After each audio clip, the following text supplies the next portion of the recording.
Hey guys, I'm Egan. I'm Brian. And welcome to our channel, Screaming Pugs. So today we're gonna do something that all the South Africans are gonna hate us for. You're gonna throw away some brandy. Gotcha, not really. So we're gonna make some Brandewyn Tart. Yes. Which is translated to Brandy Tart.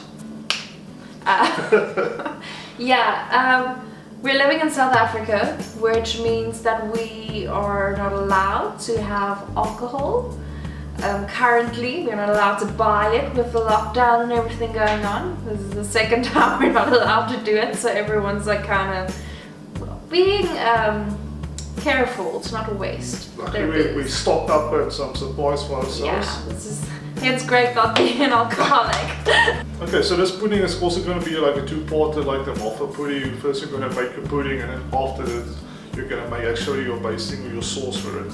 Yeah, so keep an eye out for that like second part, just to make sure you don't miss any ingredients. So yeah. Do it. Okay, so you'll need your cake flour, your sugar, your butter, and bicarbonate of soda, baking powder, and also your water.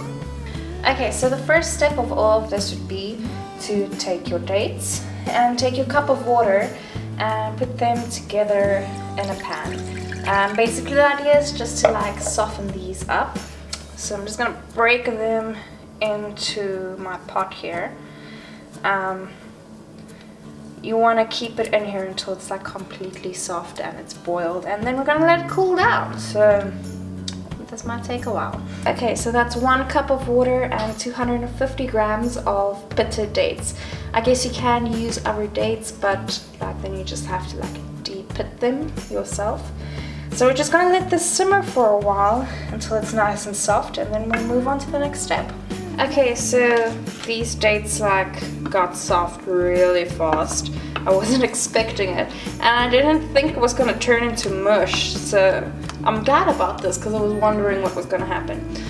So the next step is to just add your bicarbonate of soda into this. Yeah, they say it's gonna foam, so I'm hoping it's gonna foam because I have no idea if it's good or bad if it doesn't.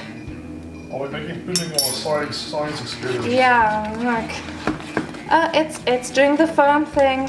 Yes. I didn't know what to expect. I was like expecting like the same effect when you like put yeast into the water. This is different. I am pleasantly surprised by this whole experiment so far. We've never made this. Most of the things we've never made, so. Okay, so we're just gonna leave this and let it cool, and yeah, we'll move on to the next item. Hey guys, remember to preheat your oven also to 180 degrees Celsius. Okay guys, so here's our melted butter. We melted it because it's just a little bit easier for us. So now we're gonna add a little bit of sugar to this. We're gonna do a process of creaming it. I think that's what you call it. Varroasis in Afrikaans, I'm assuming it's like creaming. Yeah, basically you just add the sugar little by little and mix it until it forms vanilla cream. This takes forever. So we'll be back in a little while.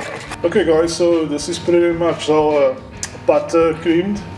So now I'm gonna add 2 eggs, one at a time if I don't break it.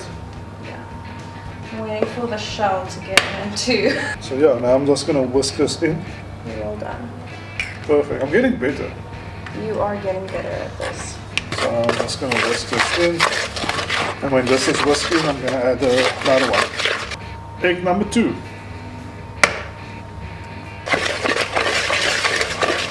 So the next step is to fold in your cake flour and your baking powder. This is 1.5 cups of flour and 1/2 teaspoon of baking powder. So yeah, I'm teaching Brian how to do all these techniques, and I haven't done them in years myself. Do it little by little. The whole idea with folding in is to not stir it, but like try to literally fold it in. Okay, so this basically made a soft dough. So now we're just kind of fold in the rest of the cooled down dates. That sounds delicious. Okay, so we just lightly grease this tray or pan or whatever we're gonna put it in. So yeah, you're just gonna add all of this to it. Concentration. Yeah, this has to go into the oven for like 30 to 45 minutes. So it's a really good time to do the dishes. Okay, and you just spread this flat. Let's hope it rises enough. So basically all those techniques we used was just to like get more air into this so that it puffs up more. So let's hope they worked. Okay guys, it's time to make the syrup. You'll need a cup of water. You'll need a cup of sugar. And also 10 milliliters of butter. This is pretty much exactly the same as we made with our malva pudding. The syrup we put over it is, for this stage, is pretty much exactly the same. Yeah. I'm just gonna add a little bit of extras at the end. Yeah. So yeah, now I'm gonna stir this till it's nice and mixed all together, and I'll be back soon. Okay, so our sugar and everything is mixed together, so now we're just gonna leave it to simmer so we can form our syrup base. Okay guys, now for the brandy. We've all been waiting for it. This is half a cup of brandy and a teaspoon of vanilla essence. It smells really good. It just needs some Coke, that's all. Yeah, so this is going into our mixture. We also took it off the heat. I'm just gonna mix that in there. Okay, and so we'll be back soon. Okay, so I'm just gonna take a fork and press some holes into our tart. This was in the oven I think for about 30 minutes, so it didn't take too long, but it really depends on your oven. And then we're just gonna add the sauce over it. This smells really good. By the way, all over. really hope this isn't gonna be too strong. If it is, we'll still eat it. Okay, so we're just gonna let that soak in there, and then we'll be back with the taste test. Okay, so this absorbed really quickly, so we're just gonna cut it. You can serve this with like cream or things like that, ice cream, but we don't have, so it's okay. I'm just gonna do it like this. Take like a really big square, but we kind of want to take a nice photo as well. Okay, moment of truth, if I can get this out. Taste. That was good timing. Okay, so it split a little when we put it down because it's still hot and we were excited. But this is where you put cream over it, guys. Yes. Cheers. I get a hint of brandy.